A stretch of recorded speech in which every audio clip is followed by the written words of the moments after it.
One thing that you may want to do is actually be able to create a certificate that you can use with a web server and have it look as though it's the certificate for a web server that you're trying to spoof. So what you need to be able to do is generate a self-signed certificate. And people are so used to seeing certificate errors for one reason or another that if they see this rogue certificate, it may not actually occur to them that what they're getting is a fake certificate rather than the real certificate. They'll just click through the certificate error and go on their merry way. Now, I'm actually cheating a little bit. I'm using a web page here in order to refresh my memory in terms of how to generate a self-signed certificate. It's not something I do on a daily basis, and so I don't keep the list of commands right in my head. So there are plenty of pages around that actually will walk you through how to do this, and I'll explain what it is that we're doing as we're going along. So what I want to do here is I'm going to use OpenSSL, and I'm doing this under Linux, although OpenSSL works under a variety of operating systems, but I'm just doing this under Linux because that's where I happen to be at the moment.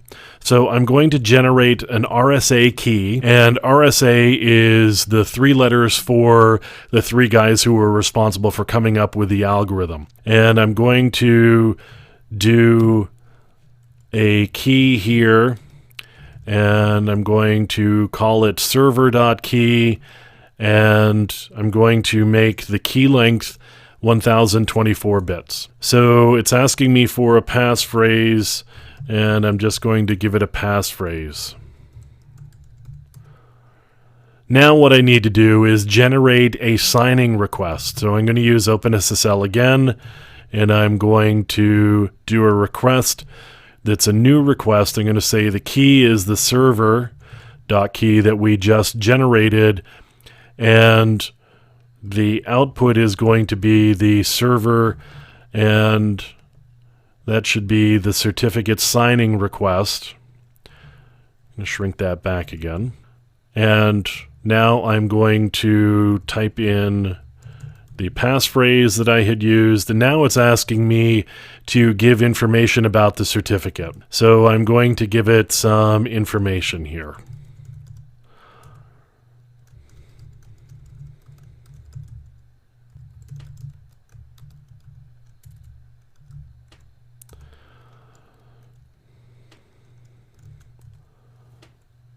So now here's where I'm going to give it the fully qualified domain name of the server. So right here I'm going to use the domain name that I actually want to pretend to be in this case. And so now I could just say that's the email address. It's not actually going to email anything. It's just information that's stored in the certificate. So now I've got a signing request, and now what we need to do is we actually need to generate the certificate.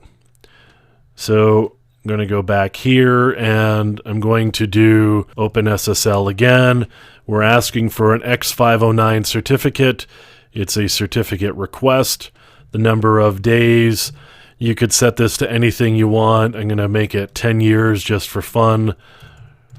And the input is going to be the certificate signing request, and it should ask me for, it should be looking for some output at this point, as well as the sign key. So dash sign key is going to be server.key,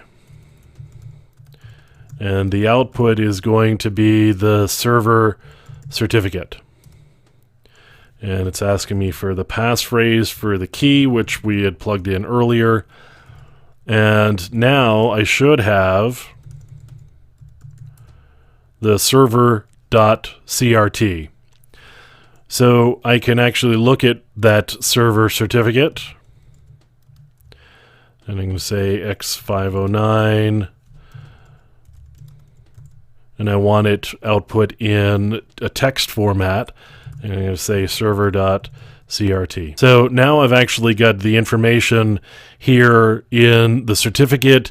I've got all of the information that I plugged in, and now I could actually use this certificate with a web server, and it would appear as though the certificate were being used with the server that we've specified here, which is www.washere.com. So I could do a rogue web server that looked as though it were that website, and it would present that certificate saying, hey, that's for this website, even though I wasn't actually sending you to that website. I may send you to something that looked like that website. So I could register a domain name, www.washere, for example, and then send you to www.washere.com. That's one way maybe of doing that sort of rogue server situation. And here I would need this spoofed certificate in order to pretend to be that and actually give you encryption capabilities and maybe some more authenticity.